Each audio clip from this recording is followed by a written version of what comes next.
Queridos, eu quero agradecer desde já o privilégio de estar aqui, Bruno.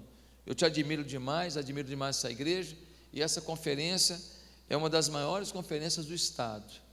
Portanto, quem vem aqui está sendo privilegiado, está sendo honrado.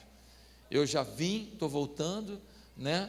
E ano que vem você vai na minha, tá certo? Ano que vem você vai na minha. Vou combinar com você, Bruno, porque você tem que ir lá nos ajudar, ainda mais que você está fazendo um trabalho tão lindo com liderança também.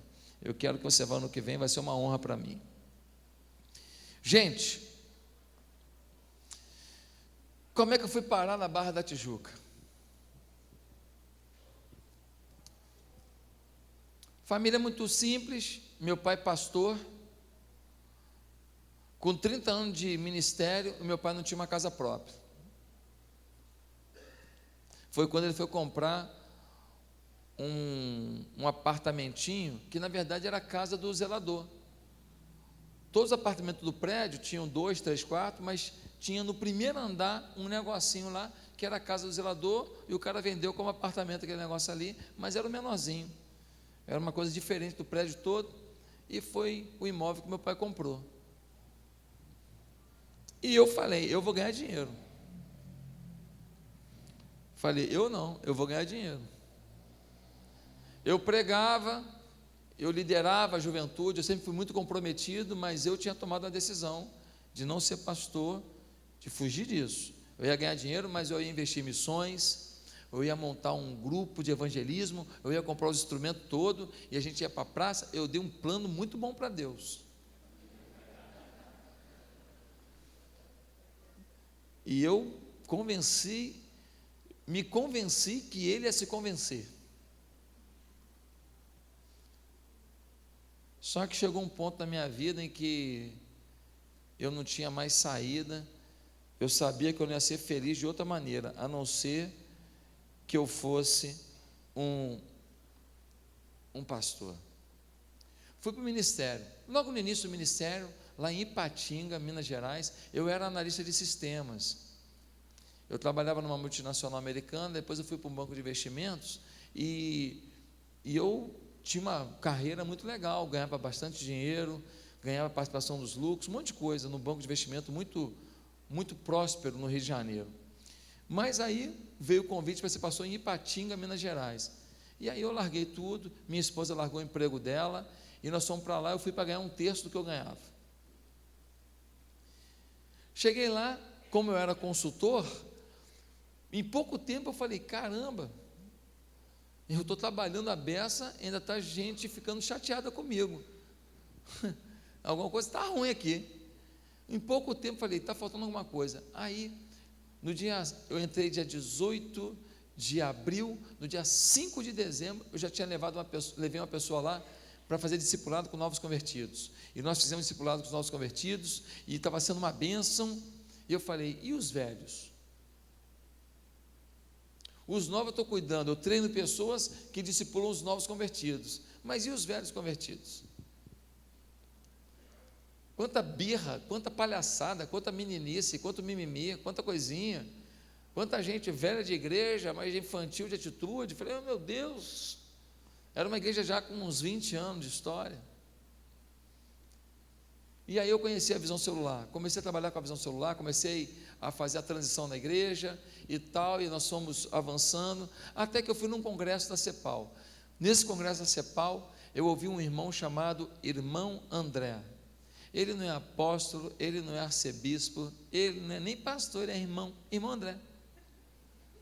Não é nada o cara, só é irmão André. Olha o nome dele, Brother Andrew. Só tem um detalhe, esse irmão André é o maior apóstolo do século XX, porque o apóstolo é aquele que desbrava novos territórios, é aquele que tem uma visão de ampliação de igrejas, de plantio de igrejas, de desbravamento. Esse é o conceito bíblico de apostolado, que continua hoje. Eu acredito nos 5 dons, nos 5 ministérios, desculpa, eu acredito nos 5 ministérios. Mas aquele cara ficou lá na cortina de ferro, no meio daquela guerra fria, Estados Unidos e União Soviética, e aquela coisa toda, e ele do lado de lá da cortina de ferro, contrabandeando Bíblia. Você queria esse emprego? Pensa num cara levando Bíblia para dentro de Hungria, União Soviética, China, quer morrer. Mas, meus irmãos, esse irmão contou cada história, mas cada história, cada experiência, cada coisa, que daquele dia eu falei, eu quero viver isso. Voltei para a igreja no domingo à noite, eu fiz uma oração. A oração foi: Deus, queria te pedir duas coisas. E a igreja não entendeu nada. Eu chorava e pedia a Deus: primeiro, eu quero ir à África, e eu quero andar no meio das tribos, eu quero pregar no meio da tribo, eu quero tanto isso. Segundo, eu quero correr algum risco pelo teu nome. Tem umas orações assim que Deus ouve.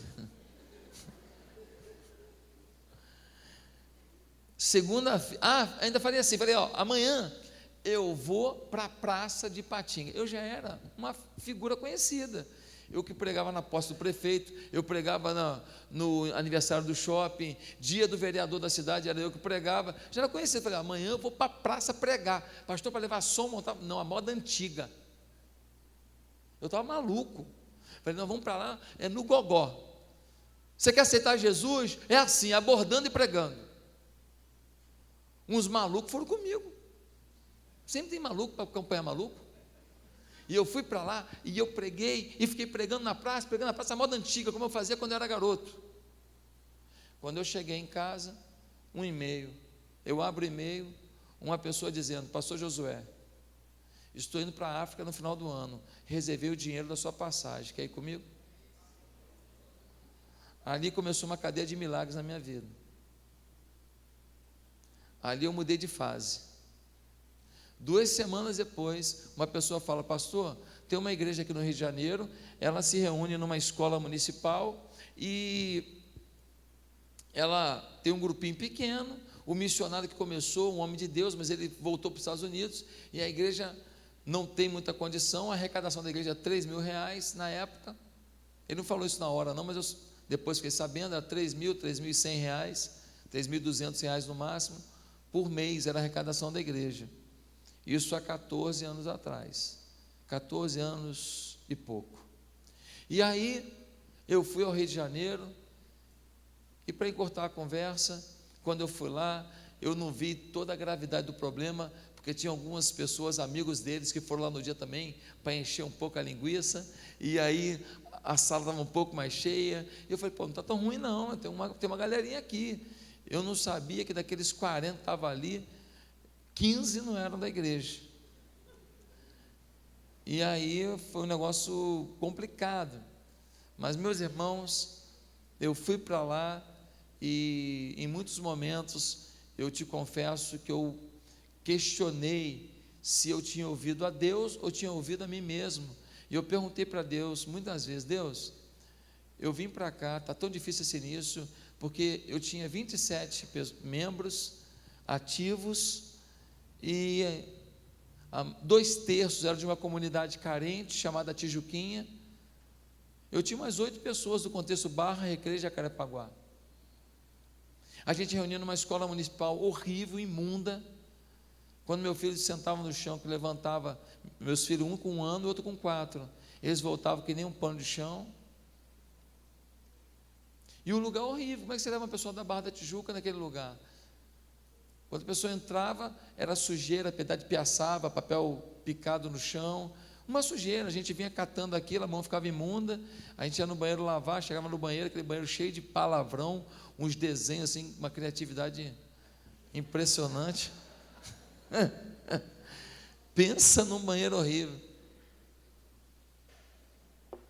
E assim foi o início. Queridos, eu perguntei para Deus: Deus, se eu errei, se eu vim para o Rio porque tenho amigos aqui, meus pais estão aqui, eu te peço perdão, mas não deixe de me abençoar porque eu errei não, porque eu não agi de má fé.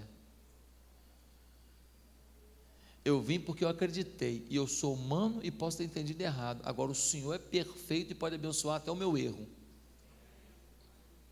E as lágrimas desciam, Eu me lembro, pastor Bruno, que muitas vezes eu ia de uma ponta do Barra Shopping, porque depois minha vida foi só milagre. Por exemplo, eu comecei a morar em frente ao Barra Shopping, num apartamento caríssimo, que me cederam por alguns meses. Então os milagres começaram a acontecer. E eu ia de ponta a ponta do Barra Shopping, procurando gente para levar para a igreja. Procurando, sozinho. Não tinha liderança a igreja, não tinha dinheiro, não tinha equipamento.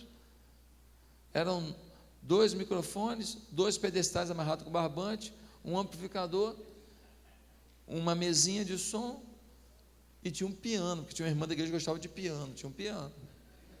Pensa no negócio. Então, queridos, foi assim. Isso foi setembro de 2003. No final de 2010, de 27 membros, ou seja, 7 anos depois, aproximadamente, né, nós tínhamos 1.000 membros. 2011, início de 2011, pastor Geraldo vai até o Rio de Janeiro, faz uma conferência comigo em fevereiro, e eu começo a trabalhar com discipulado 1 a 1. E Deus começou a nos prosperar, nos abençoar. E hoje nós temos 8.300 membros no Rio de Janeiro e mais também 2 igrejas fora do Rio de Janeiro. Nós temos ao todo 10 igrejas, mas temos igreja em Vitória e em Orlando também. Então, por que eu estou te contando isso? Eu estou te contando isso porque eu quero hoje dizer que Deus pode fazer uma coisa muito especial na sua vida. Deus de verdade pode usar alguém aqui para alguma coisa que você nunca imaginou. De verdade você pode ser o símbolo de alguma coisa para essa cidade inteira, ou para esse estado inteiro, ou para essa nação, ou você pode ser um desconhecido nessa nação e Deus te levar para outro lugar e você ser o amigo do presidente da outra nação. Você não tem noção de onde você pode chegar, se você acreditar em alguns princípios. Queridos, a pergunta que eu mais ouço é: qual foi o segredo? Essa pergunta é todo dia. Por exemplo, hoje, Bruno, eu sempre falei da gente ter um programa de televisão, e a gente tem na Band. Pega aqui, não pega? Pega aqui. Hã? Não pega, porque tem lugar que a montanha tem uma pedra enorme aqui do lado. Pô. Não tem uma pedra enorme aqui? Está pegando em todo o interior do Rio, porque não pegava aqui antes, não. Só pegava no Grande Rio. Pegava aqui? Há muitos anos? Então aqui é Grande Rio, tá? Só para você saber. Porque eu só tinha no Grande Rio. Agora estou no interior. No interior estou desde dezembro. Pegava aqui antes. Então aqui é o Grande Rio, parabéns. Então, agora está no interior todo, está no estado todo agora. Não pegava no estado todo, só pegava em volta do Rio só, na região metropolitana do Rio de Janeiro.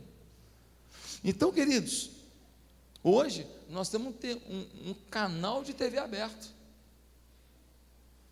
digital, que nós estamos botando no ar, já está no ar, e nós estamos botando programação, inclusive a Unção do Crescimento está convidada também a ter uma programação lá.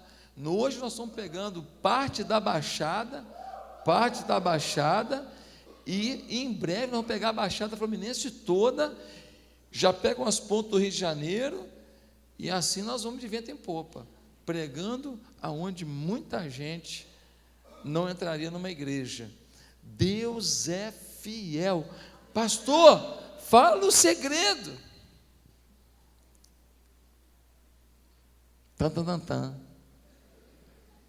Muitos pastores tentam multiplicar e não conseguem. E bate uma dúvida: qual é o segredo? Muitos líderes de célula querem multiplicar e não conseguem. Qual é o segredo? Eu quero te falar uma coisa: a multiplicação, ela é respaldada na grande comissão bíblica. Jesus disse: ide, fazei discípulos de todas as nações, batizando-os em nome do Pai, do Filho e do Espírito Santo. A multiplicação em si não é um desejo de vaidade. A multiplicação não é um alvo humano. A multiplicação não é um desejo de ter visibilidade, de ter poder, de ter fama. A multiplicação precisa ser entendida como um chamado de Cristo. Porque muitas vezes as nossas motivações é que impedem que ela aconteça, porque ela tem que acontecer da maneira correta, pelas motivações corretas. Queridos, a multiplicação é obedecer a Jesus, é alegrar a Cristo, é povoar o céu, é querer ganhar cada vizinho, cada amigo, cada colega, cada bêbado, cada maluco da cidade, e levar todos ao conhecimento de que existe um Deus todo glorioso, poderoso, que os ama. Ah, pastor, alguns adoram citar que não estão preocupados com os números. Será que não está mesmo? Se você é líder de célula, não está preocupado com os números, você ainda não entendeu um princípio. Se você é líder, um supervisor, se você é um pastor, e você não está preocupado com os números, você não entendeu um princípio. Ei, que história é essa, que você não está preocupado com os números? Será que falar de qualidade sem quantidade é uma verdade? A minha empresa é a melhor empresa aqui da cidade. É mesmo? E aí, você vendia quanto no início? Eu vendia R$1.000. E agora, 10 anos depois, eu vendo R$1.000.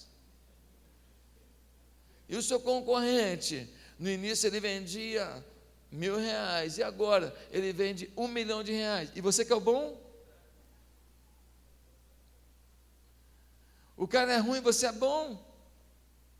Eu não estou preocupado com a quantidade, mas com a qualidade. Ou será que você está dando uma desculpa para a sua preguiça? Ou será que você está disfarçando a sua inveja?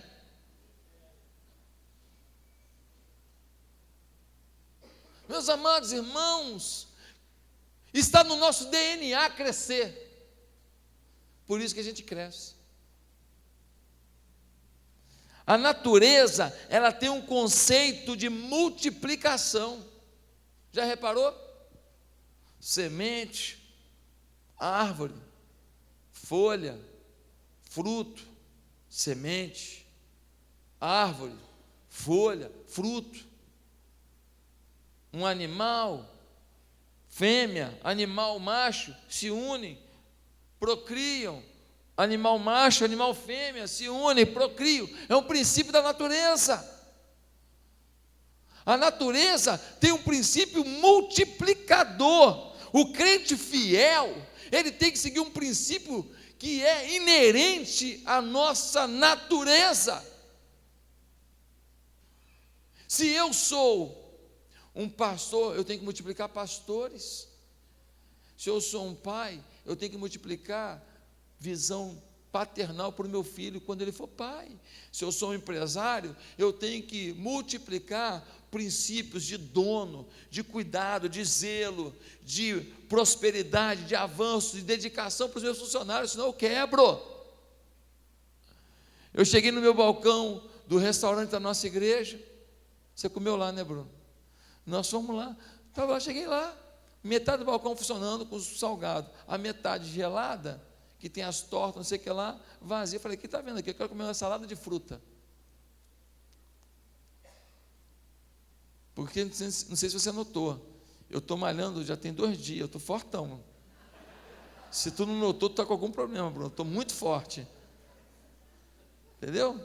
E eu falei, vou comer uma salada de fruta. 2 dias de malhação, estou forte demais. Então, gente, falei, quero comer. Ah, pastor, quebrou o refrigerador. Falei, mas quando que foi isso? Na terça. Falei, terça passada? Não, da outra semana. Eu virei para o atendente, ele é atendente, falei para ele, Se você dependesse das suas vendas aqui para comer, você deixava uma semana e meia sem consertar isso aqui? Você só não se preocupou, por quê? Porque o seu salário está garantido.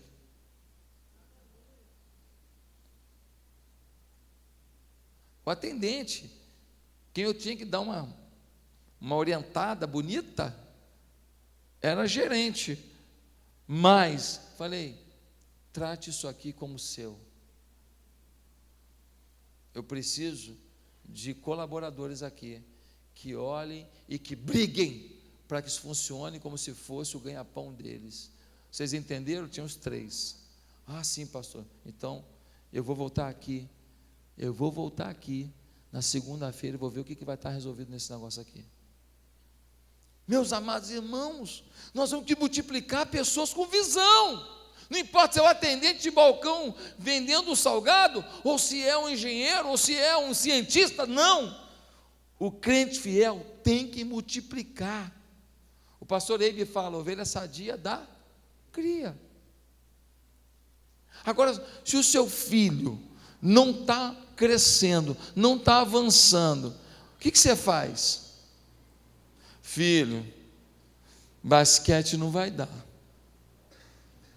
Se conforme em jogar videogame. Você faz isso? Não, você leva no médico.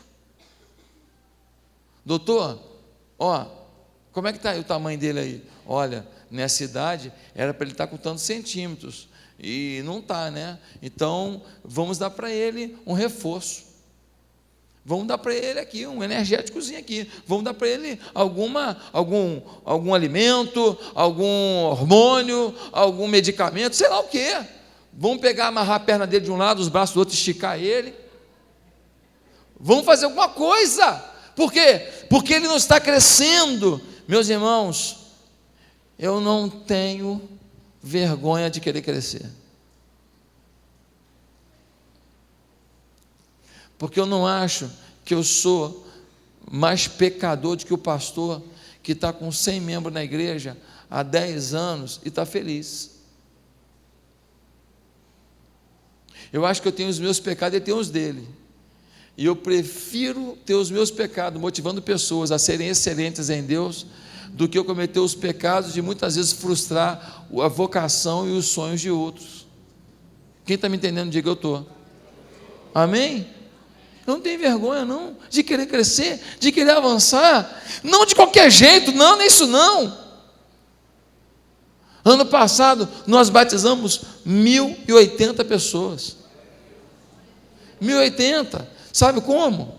Todo mundo passou por classe de batismo, todo mundo numa célula, porque o líder de célula que assina para ele batizar, e todo mundo que tem vida conjugal casado no papel. Ah, pastor, e se casasse quem não está no papel? Não, sabe o que a gente faz? A gente casa os caras. Nós estamos casando mais de 200 pessoas por ano. A gente tem uns apoios lá do Ministério Público, lá da Defensoria Pública, e a gente montou um setor na igreja para casar os outros. E agora nós vamos fazer, Bruno, um casamento para 800 policiais da Polícia Militar. 800, tudo não casado, tudo no tico-tico no fubá.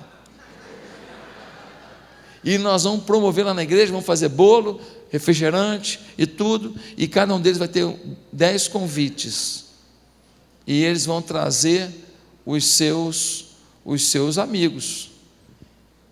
800 pessoas, 400 casais, desculpa, 800 pessoas, 400 casais. Então vai dar 4.000 pessoas, teoricamente, nesse casamento, e nós vamos oferecer bolo, refrigerante, a nossa igreja vai oferecer para casar esse povo, abençoar e pregar o Evangelho. Amém? Meus irmãos, nós precisamos querer crescer, avançar. Se você não cresce, você não descobre quem você é. Se você não se dá a oportunidade de multiplicar, você não descobre até onde você pode ir. Há coisas, preste atenção, câmeras em mim, há coisas que você só vai descobrir que é capaz de fazer tentando. Há coisas que você nunca vai imaginar que você seria capaz quando eu vejo aqui essa obra toda, eu falo, cara, que capacidade que Bruno, essa equipe tem. Eu fico impressionado, de nome de Jesus. Fico mesmo, falo, cara, que legal, quanta coisa, que obra interessante, a entrada ali, as salas, pô, legal demais. Eu fico encantado. Ué, mas você também construiu lá, está lá uma sede. Mas sei lá, eu acho que a minha foi de outro jeito, foi fácil, essa aqui é mais complicada. Eu acho que vocês pensaram melhor, muito legal, fico feliz, fico vibrando, eu aprendo muito, irmãos, do fundo do coração, eu quero crescer, por isso eu vim na unção do crescimento. Meus amados irmãos, há um texto que nos ensina sobre multiplicação, e eu estou prestes a revelar o segredo. Abre Marcos capítulo 6, de 30 a 44. Eu tenho até que hora, hein?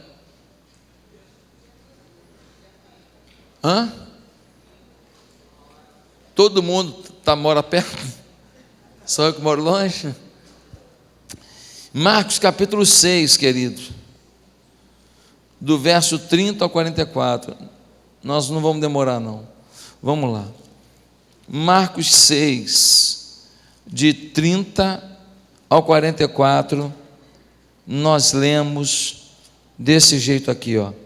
A primeira multiplicação dos pães. Os apóstolos reuniram-se a Jesus e lhe relataram tudo o que tinham feito e ensinado.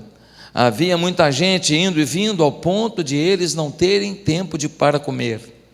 Jesus lhes disse: venham comigo para um lugar deserto e descansem um pouco. Então eles se afastaram num barco para um lugar deserto, mas muitos dos que os viram retirar-se, tendo-os reconhecido, correram a pé de todas as cidades e chegaram lá antes deles. Quando Jesus saiu do barco e viu uma grande multidão, teve compaixão deles, porque eram como ovelhas sem pastor.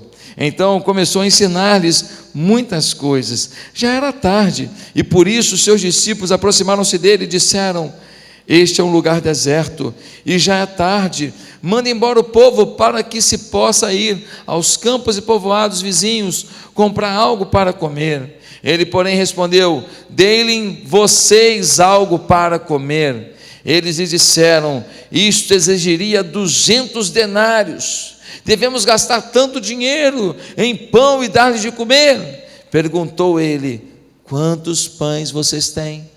Verifiquem. Quando ficaram sabendo, disseram: 5 pães e 2 peixes. Então Jesus ordenou que fizessem todo o povo assentar-se em grupos na grama verde. Assim eles se assentaram em grupos de 100 e de 50. E tomando os 5 pães e 2 peixes, e olhando para o céu, deu graças e partiu os pães. Em seguida entregou-os aos seus discípulos para que os servissem ao povo, e também dividiu os 2 peixes entre todos eles. Todos comeram e ficaram satisfeitos, e os discípulos recolheram 12 cestos cheios de pedaços de pão e de peixe. Os que comeram foram 5.000 homens. Meus amados, nós conhecemos essa história. Jesus está ensinando. Chega uma hora que eles estão completamente cansados, exauridos. Os discípulos falam: mestre, a gente está bem cansado. Jesus fala: então vamos entrar num barco aqui, vamos para outro lugar para descansar um pouco. Eles entram num barco e eles falam: pô, vamos até aquela outra margem lá. O povo vê para onde eles estão indo, e outras pessoas que estavam vindo talvez para a reunião, no caminho viram o barco passando e falam: são eles. E eles vão atrás. Quando Jesus para o barco numa outra margem do mar da Galileia, quando ele chega lá, já está chegando uma multidão. Jesus olha para aquela multidão e diz: nós não podemos parar. Ele começa a ensinar aquela multidão, começa a cuidar da multidão, começa a discipular a multidão, começa a pregar a multidão. E chega um ponto que os discípulos dizem: mestre, já é tarde. Esse povo está sem comer o dia inteiro. Aqui é deserto, não tem nem padaria aqui. Não tem telepizza. E outra coisa, é gente à beça. São 5.000 homens, ou seja, são 10.000 pessoas. Pelo menos. Com mulheres e crianças. Mestre, libera o povo procurar um lugar para comer. Jesus vira para eles e diz assim: vocês é que tem que dar comida para eles. Eles falam: mestre, mas é muito dinheiro. Nós não temos esse dinheiro, é muito dinheiro. Aqui é deserto, não tem onde achar. E ainda é muito dinheiro. Se a gente juntar esse dinheiro todo aqui e for buscar em algum lugar, mestre, é muito gasto também. Libera o povo. Jesus fala: procurem saber o que vocês têm aí. No meio de uma multidão de quase 10.000 pessoas, eles encontram 5 pães e 2 peixinhos. Diz a Bíblia que Jesus manda que se sentem em grupos de 50 naquela grama. O pessoal começa a sentar. Jesus faz uma oração e ele começa agora a picar os pães e os peixes. Ele vai picando nos cestos, e conforme ele vai picando, aquilo vai se multiplicando, vai se multiplicando, vai se multiplicando, vai se multiplicando. Eles começam a servir Macfish para todo mundo, e o pessoal vai comendo pão com peixe, pão com peixe, pão com peixe, pão com peixe. Eu fico imaginando Pedro comendo 18 Macfish, um negócio absurdo, todo mundo comendo. Nossa, que festa! No final, ainda sobram 12 cestos. 12 cestos, abundância. Queridos, dá uma olhada nisso. Uma multidão para se alimentar.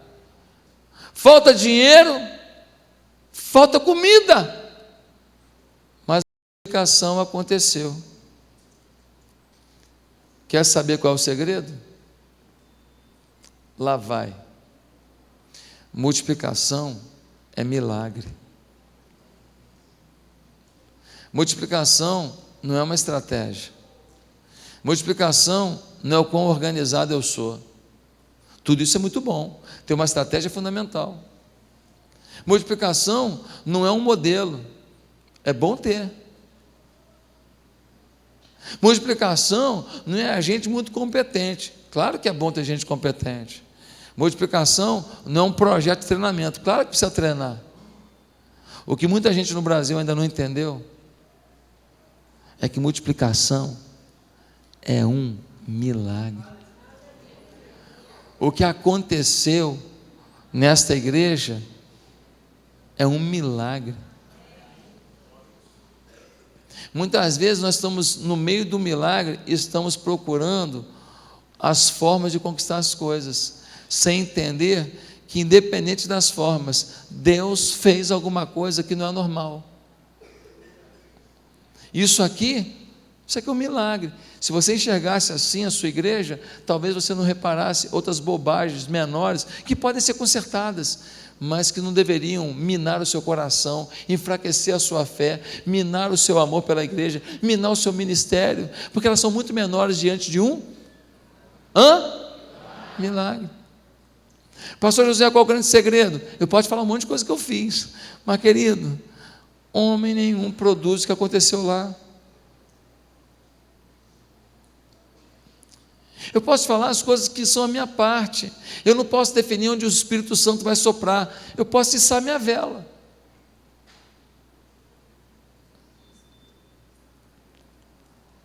Eu não posso definir se vai chover, mas eu posso preparar a minha caixa d'água, deixar ela aberta para se chover, encher minha caixa d'água e eu ter água depois. Eu não posso definir se vai chover, mas eu posso pelo menos botar lá a semente no chão, cobrir, para ver se chover, nasce um negócio para eu comer. Eu não posso garantir um emprego, mas eu posso levar o meu currículo. É milagre. Multiplicação é milagre. Os apóstolos estavam exaustos, a multidão os seguindo. E agora todo mundo faminto. Jesus não gosta de ver você faminto de nada.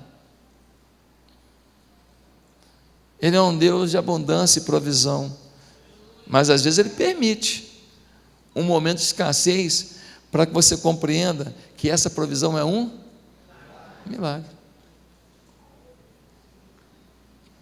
Não é uma normalidade, não é uma sorte, não foi uma coincidência, foi um milagre. Jesus viu naquele povo uma grande carência, solidão, fome por Deus, fome pela palavra e fome no estômago. E ele decidiu. Não foram os discípulos que falaram: vai fazer nada não? Não foi não. Não foi uma estratégia de Pedro: olha, Senhor, nós podemos fazer o seguinte, multiplicar os pães dessa maneira. Não foi um projeto de João falando: Senhor, achei um pé de abacate, podemos fazer uma vitamina. Não foi alguém que falou: Senhor, eu vi ali umas árvores, aquelas raízes ali são maravilhosas, podemos arrancar a árvore com aquelas raízes, cada um vai mordendo uma raiz dessa, e todo mundo ficará saciado. Não foi, não teve projeto de ninguém, não teve modelo, Bruno, não teve nem empolgação dos discípulos, teve nem motivação dos miseráveis. Os caras botaram obstáculo, os caras botaram impedimento, mas Jesus sempre será Jesus de milagres. Multiplicação é um milagre, ou seja, multiplicação pode acontecer na vida de qualquer pessoa, porque milagre não depende de você. Você faz a sua parte, mas milagre é algo além de você. Por isso, Bruno, que milagre pode acontecer na vida do Alex, na sua vida, na vida do Claudinho, na minha vida, na vida de qualquer pessoa aqui, porque é milagre. Fazemos a nossa parte, óbvio, claro, mas nenhum de nós define o fim de uma história. Mas por que o milagre aconteceu, gente? Aqui está uma grande pergunta. Por que o milagre aconteceu? Eu tenho 3 motivos. Primeiro motivo, porque havia muita compaixão pela necessidade das pessoas. Olha o que diz o texto. Diz que quando Jesus saiu de um lugar que eles estavam cansados, foram para o outro lugar para descansar, que ele viu aquele pessoal chegando. Olha o versículo 34, quando Jesus saiu do barco e viu uma grande multidão, teve compaixão deles, porque eram como ovelhas sem pastor. Antes de Jesus ensinar e antes de fazer um milagre, antes Jesus teve compaixão. Sabe por que muitas vezes não tem milagre na nossa vida? Porque nós temos escassez de compaixão, temos abundância de estratégia, abundância de trabalho, abundância de técnica, abundância de persuasão pessoal, mas a gente não tem essência de compaixão. Queridos irmãos, o milagre aconteceu quando Jesus pegou os 5 pães e 2 peixes e decidiu compartilhar com eles. Jesus vai falar assim: gente, eu fui que mais trabalhei, eu vou comer um McFish, que sobrar vocês dividem aí, e libera o povo. Mas ele falou: eu preciso dar para eles. Eu imagino Jesus olhando para as mães ali, e vendo uma mãe sofrida, um rosto franzido, uma criança no peito mamando, e aquela mulher ninando e dando mamar para aquela criança, 4, 5 horas ali ouvindo a palavra, com fome pela presença de Deus, dizendo: por favor, moço, me fala como posso ser feliz, porque minha vida está difícil. Eu fico imaginando Jesus olhando para ali e vendo um homem que estava desempregado, ele vive de bico, e ele sai todo dia procurando alguma coisa, e se ele morasse em Maricá, ele estaria passando talvez numa rua dessa, e ele vê um terreno que não está capinado, e fala: ô moço, o senhor não quer que eu capine o seu terreno não? Eu estou precisando de um dinheiro para comprar um leite para o meu filho. E Jesus olhou aquele homem que, vivendo essa situação toda, estava diante dele dizendo: ei, Jesus, me mostra o caminho do reino, porque o reino do mundo eu não aguento mais. E quando Jesus começou a olhar para aquelas coisas, começou a ver adolescentes que poderiam estar nas suas farras, nas suas brincadeiras, e falando: moço, nós estamos aqui, sabe por quê? Porque ali em casa está o inferno. Está o inferno. Meu pai não está aqui, nem minha mãe, mas eu vim aqui para tentar entender como é que eu posso mudar a minha casa. Jesus olhou para dentro daquelas vidas, nos olhos daquelas pessoas, e encontrou aquilo que mais lhes afligia. E Jesus os viu como ovelhas sem pastor, pessoas desesperançadas, desesperadas. E ele falou: eu vou passar por cima do meu cansaço por eles. Um líder que quer multiplicar, não é porque ele trabalha muito, é porque ele tem compaixão, e por isso ele trabalha muito. Ele não trabalha muito porque ele é um ativista, ele trabalha muito porque ele é apaixonado. Os dois trabalham muito, mas um é ativista, o outro é apaixonado. E o apaixonado faz a conquista. Jesus olhou para aquelas pessoas e pensou: olha, se de tudo não se converterem, pelo menos saberão que alguém se importa com eles. E saberão que no momento difícil da vida, podem contar conosco. É assim na nossa igreja, Brunão. A gente cuida de uma pessoa que às vezes dá as costas para a gente, pega uma cesta básica, pega uma ajuda, pega um aconselhamento, pega um remédio e vai embora. Fizemos a nossa parte, mas eles saberão que alguém se importa. Às vezes a sua célula reuniu e ajudou uma família, vocês compraram uma lata de leite importada que a criança precisava, e a criança ia morrer se não comesse daquela lata de leite. Vocês compraram durante 3 meses para aquela família, e depois a família não aparece na célula, você fica frustrado. Não, Jesus não pensou assim, ele falou: eu fiz a minha parte. Pelo menos eles saberão no dia da maior decepção que alguém se importa, e as portas serão abertas para que eles saibam que o nosso amor continua independente da decepção. Ah, meus amados, eu conheço um menino chamado Thales. Esse menino é missionário da Junta de Missões Mundiais, num país de perseguição religiosa. Ele estava dando testemunho lá na igreja onde meu pai é pastor emérito, lá na Ilha do Governador. A minha mãe estava perto dele, e uma senhora chegou perto dele, depois que ele contou no testemunho dele, que ele estava indo para aquele país, e que ele corria risco de ser preso e talvez morto, mas que ele queria ir pregar o evangelho ali, ele sentia de Deus, ele estava indo com a mulher dele e os seus filhos. E uma senhora, minha mãe perto, ela chega para o Thales, e ela fala assim, para aquele jovem de 20 e poucos anos, e fala: eu não sei como você consegue ir. Minha mãe disse que aquele jovem que está indo para o campo de perseguição religiosa derramou uma lágrima na hora e falou: eu não sei como você consegue não ir. Eu não sei como você não se importa com gente que está morrendo do outro lado do mundo, onde não tem igreja. Não tem ninguém que lhes anuncie a salvação. Eu vi um vídeo de uma cachorrinha chamada Lilica. Quem viu o vídeo da Lilica?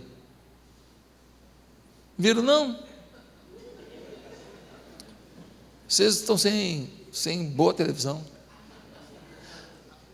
A Lilica, todo dia, ela chegava perto de uma mulher na cidade dela, na grande São Paulo, fora de São Paulo, numa cidade, esqueci agora, não sei se é São Caetano do Sul, e aquela cachorrinha, vira-lata, ela comia o que a mulher botava num saco plástico para ela, e depois ela mordia o saco plástico. E ela mordia o saco plástico, e ela saía com o saco plástico. E a mulher começou a ver que ela fazia isso todo dia. E aquela mulher, então, que não sabia da origem da Lilica, todo dia agora passou a botar um saquinho plástico com uma comida para ela e botava um outro saco plástico do lado, com comida amarradinho. O cara falou, eu acho que ela leva para comer depois. E a Lilica comia a comidinha dela e depois ela mordia aquele saquinho plástico e levava. Um dia, curiosa, a mulher seguiu a Lilica. Isso saiu no jornal, saiu na televisão, está na internet. E ela seguiu, e para surpresa dela, ela descobriu que a Lilica comia ali, e depois andava mais de 2,5 km, até um ferro velho, onde havia os seus amigos cachorros daquela casa. E ela chegava com a sacolinha de comida, soltava ali, e eles rasgavam, e todos eles comiam o que ela levava. Uma cadela comia e depois fazia questão de levar para os seus amigos o alimento. Amados irmãos, até quando nós vamos aprender com o cachorro?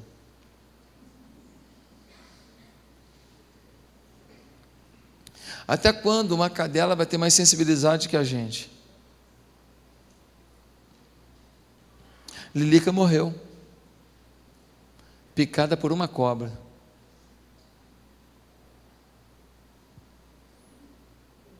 Mas ela cumpriu sua missão. Com os cachorros, não, comigo. Porque pensa num cara que chorou vendo esse vídeo, eu. Segundo, por que o milagre da multiplicação aconteceu? Porque havia um líder que desafiava as pessoas. Eu não gosto de meta, eu não gosto de objetivo, eu não gosto disso, parece empresa, parece isso, parece aquilo. Ei! Só teve a multiplicação porque tinha um líder que sabia desafiar seu povo. Você é supervisor, desafie seu povo. Você é supervisor de área, desafie seu povo. Você é líder de célula, desafie seu povo. Você é pastor, desafie seu povo. Eles falaram, mestre, libera o pessoal, estão com fome. Ele falou, dá comida para eles. A gente não tem, se vira. Mestre, mas é muito dinheiro, o que vocês têm aí? 5 pães, 2 peixinhos, oferece o que vocês têm, que eu faço o resto. Dá o seu melhor, é tudo, 5 pães, 2 peixes, eu faço o resto. Jesus dá um desafio maior que eles. Ei, se você não tem um desafio maior que você ainda não está no centro da vontade de Deus. Se você não tem alguma coisa que você tem que fazer, mas que você não tem competência suficiente para ela, você não está onde Deus quer.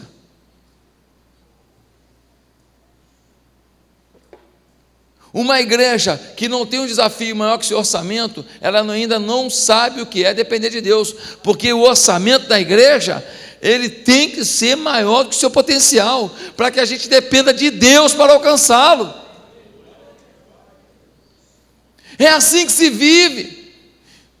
A igreja Atitude, que tem um monte de defeito, que talvez a sua igreja tenha um monte de virtudes 1000 vezes maiores que as nossas. Uma coisa nós temos lá, nós vivemos de sonho. Dia 10 de abril, agora estou quitando o terreno da igreja. Quitando o terreno da igreja, 5 anos e meio pagando, 5 anos de prestação intermediárias, e agora a última intermediária. Meus irmãos, vale muito dinheiro aquele terreno, vale muito dinheiro, e de obra lá, juntando com o terreno, vale muita coisa. Mas nós entramos num desafio maior do que nós, e nós estamos dependendo de Deus, e Deus foi fazendo milagres, e Deus foi prosperando, e Deus foi liberando causa na justiça, e Deus foi trazendo dinheiro de gente que nunca viu a gente, e vinha a gente lá não sei da onde, me via na internet pregando, e falava eu gostei, e depositava dinheiro na conta da igreja, e foi chegando, e viúva chegava lá e dava sua oferta, e Deus foi fazendo, e é isso que Ele quer fazer na tua vida. Você não pode viver pelo que você pode, você não pode viver pelo que você tem, você não pode viver pelo que você consegue, você tem que depender de algo a mais. Esse algo a mais É Deus agindo no sobrenatural. Então, querido, aceite os desafios. Jesus desafiou e o povo foi. Lá na igreja, quando eu falava assim, gente, nós temos que bater a meta de batismo. Nossa, ninguém achava que era possível. 2 redes bateram a meta de batismo ano passado. Esse ano, as 5 vão bater. Vão bater. Nós nunca tínhamos passado de 1.000 batismos. Ano passado, esse ano a meta são 1.500. O primeiro batismo foi 104 batismos. Agora está o segundo. E nós queremos batizar daqui a 4 meses. Depois de uma campanha que nós estamos fazendo, 500 pessoas. Nós estamos crendo nisso. Nós vamos fazer isso. Há igrejas em lugares pobres, mas que estão florescendo. Santarém, lugar pobre, região ribeirinha quase. Mas os caras têm lá uma catedral enorme. Os caras têm uma visibilidade mundial. Você vai na conferência em Santarém, tem gente da Alemanha, gente da Itália, gente de Portugal, gente da Coreia. Santarém, por que Deus fez isso na Igreja da Paz de Santarém? Para mostrar que é milagre. Porque se fosse em Nova York, tem dinheiro. Se fosse em Londres, com a rainha apoiando. Se fosse na igreja do Neymar também, o Neymar atrai pessoas. Se fosse com o Justin Bieber no Ministério de Louvor também, com o Justin Bieber daqui. Você sempre dá desculpa para o sucesso dos outros, porque você não entendeu que o sucesso também é seu. E que o milagre é o caminho natural da gente. E que a multiplicação é o caminho natural da nossa vida. Meus irmãos, nós precisamos crer nisso e viver isso. Pastor, mas eu não gosto das metas, não gosto disso. Querido, bota uma coisa na sua cabeça. Matemática é tudo na vida. Que isso, pastor? Matemática é tudo. Então eu estou lascado, porque eu repeti 3 vezes matemática. Presta atenção no que eu vou te falar. Isso pode mudar a tua vida. Matemática é tudo na vida. Como assim, pastor? Irmão, com matemática eu sei mapear tudo na sua vida. Que isso? Você vai saber da minha vida pessoal? Mole. Com 3 perguntas eu sei da sua vida pessoal. Como assim? Por exemplo, qual foi a última vez, quantas vezes você saiu, só você e sua mulher, nos últimos 3 meses, sem filho, sem ninguém, para vocês comerem alguma coisa junto, um pastel, só você e ela, olho no olho? Por aí eu já te digo certinho, como é que está o negócio lá. Se eu perguntar para um casal assim, quantas vezes vocês tiveram relacionamento íntimo no último mês, e o cara fica assim,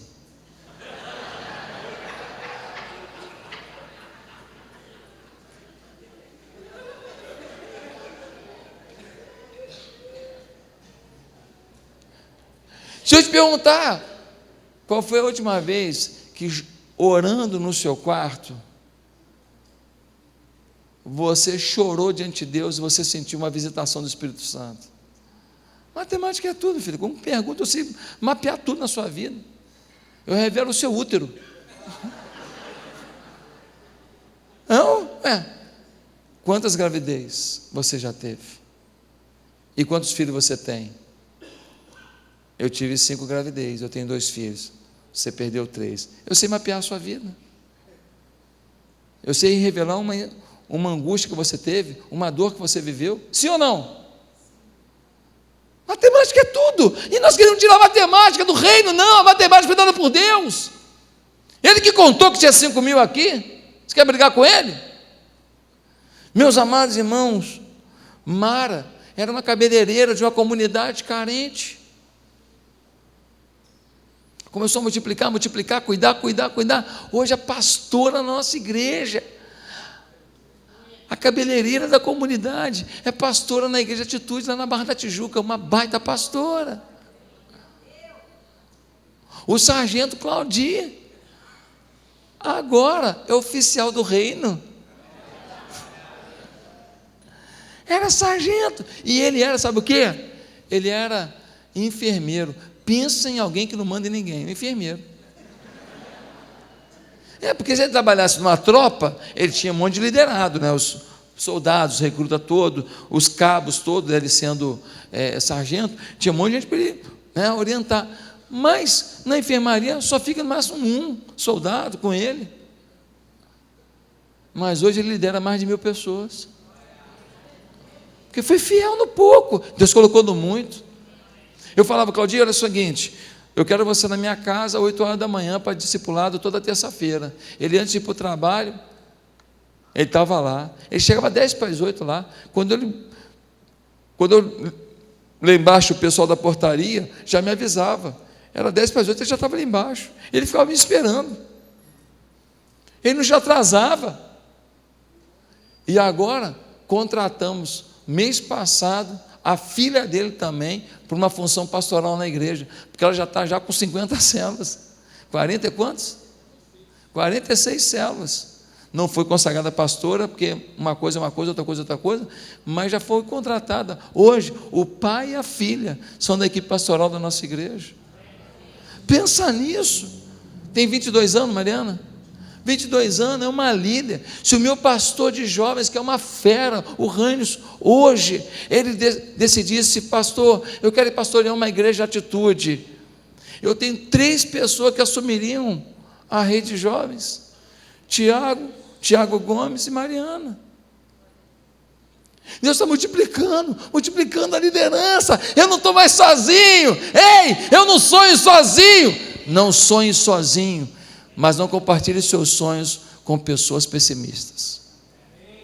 Ah, meu amado, Deus está trazendo a você esta visão. Um dia um irmão, um jovem, foi me criticar. Ele falou para mim assim: pastor, nessa igreja todo mundo pensa que é pastor. Eu falei, é isso. Nessa igreja todo mundo pensa que é pastor, e a gente faz questão de que eles pensem isso, e nós queremos preparar todos para serem isso.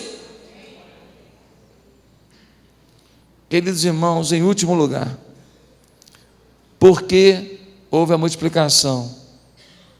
Porque alguém se dispôs a fazer o sacrifício. Teve um garoto que a mãe dele botou 5 pães e 2 peixinhos, falou: filho, leva, porque o sermão do pastor Josué é longo, mas o de Jesus é mais longo, hein? Filho, leva o lanchinho. A mãe foi, embrulhou, ele levou o lanchinho. Chegou alguém e falou assim para ele: garoto, você está com lanche aí, né? Estou. Jesus está querendo o teu lanche. Ele sabia que ia ter multiplicação? Sim ou não? Não. Ele sabia que ele ia comer 16 McFish depois, porque esses meninos têm frieira no estômago, não é? Tem frieira. E ele ainda que doou, come menino, come. Ele sabia não. Ele sacrificou. Só tem multiplicação quando tem sacrifício. O milagre sempre custa alguma coisa. O milagre é de graça, não é não? A começar pelo milagre da cruz, que custou a vida de Jesus. O princípio do milagre maior é o sacrifício maior. Portanto, os nossos milagres custam alguma coisa assim. Custa um esforço da gente para estar lá, pelo menos, para o milagre acontecer.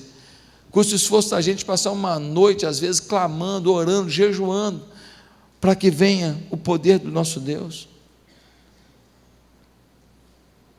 Meus amados irmãos, tem havido multiplicação na sua célula, na sua igreja.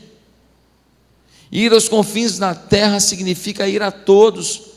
Motive sua igreja a sacrificar-se pelos perdidos. Motive seus liderados a se sacrificarem pelos perdidos.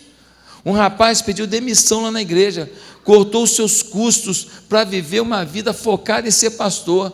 Esse camarada de 1 ano e meio está com 14 células. Tem dia que ele lidera uma célula às 6:30 da tarde e outra 8:30 da noite. Ele sai de um lugar e vai para o outro. Ele falou: pastor, eu quero ser pastor.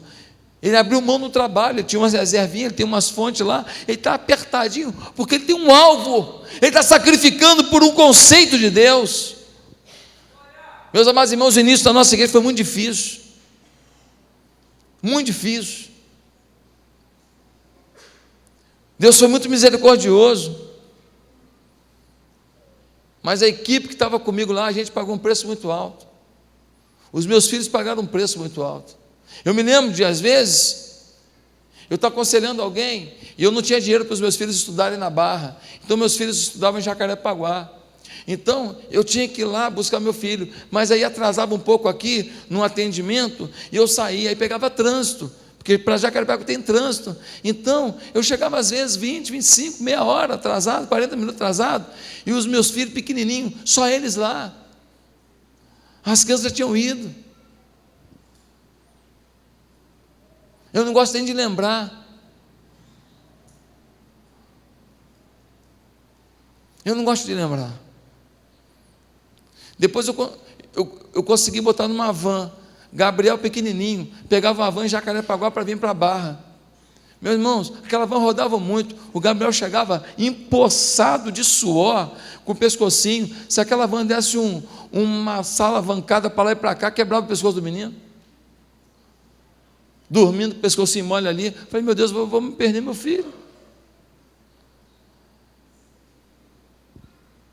Depois Deus conseguiu lá um desconto, então para a gente botar eles para estudar na Barra com desconto. Meus irmãos, muita luta, muito sacrifício. Ei, você não está disposto a sacrificar e você quer viver o melhor de Deus? Ei, acorda.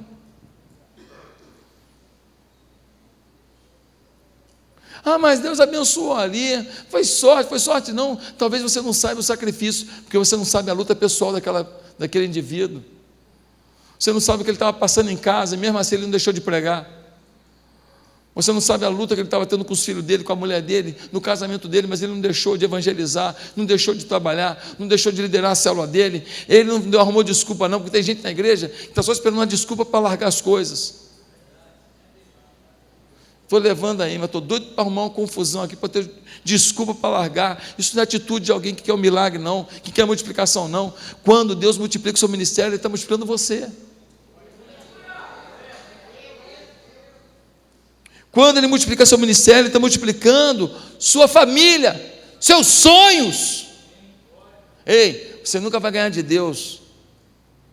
O melhor desejo que você tenha para você ainda é inferior ao que Deus sonha para você. O problema é que você sonha com uma coisa tão material e tão efêmera que você não consegue imaginar o que Ele tem para você, que é muito mais profundo e eterno. Eu queria que alguém tocasse aqui no teclado alguma coisa, e eu queria terminar minha fala perguntando a você se você está disposto a viver o milagre. E milagre é o que Deus quer para a sua vida. Quero te perguntar se você está entendendo que multiplicação de célula, de supervisão, de igreja e de vida é milagre. É milagre. A gente está aqui hoje, não sabe se vai estar com saúde amanhã. Uma ligação muda a tua vida, uma ligação. Fulano, tudo bem? Vem para o hospital. Sim ou não? O marido falou para a mulher, pô, vamos sair para jantar hoje? Ela foi, se emperequetou toda, botou aquele perfume almística do deserto, estava crente. Chegou lá, ele falou, a gente tem que ser maduro na vida, para certas coisas, e ela assim, bora, será que ele vai querer ir para um hotel hoje comigo? Será que ele vai querer estender a noite? Ele fala assim, é o seguinte, eu não quero mais o casamento, estou saindo, já botei minhas coisas no carro. A mulher falou, pô, tu marca comigo, eu me emperequetei toda, botei perfume, vim aqui, pedi uma comida, para essa comida agora ser o motivo da minha indigestão. Quem é você? Ela nunca imaginava. Irmãos, nós precisamos de Deus. E Deus quer que a gente viva a multiplicação. Fica de pé que eu quero orar por você.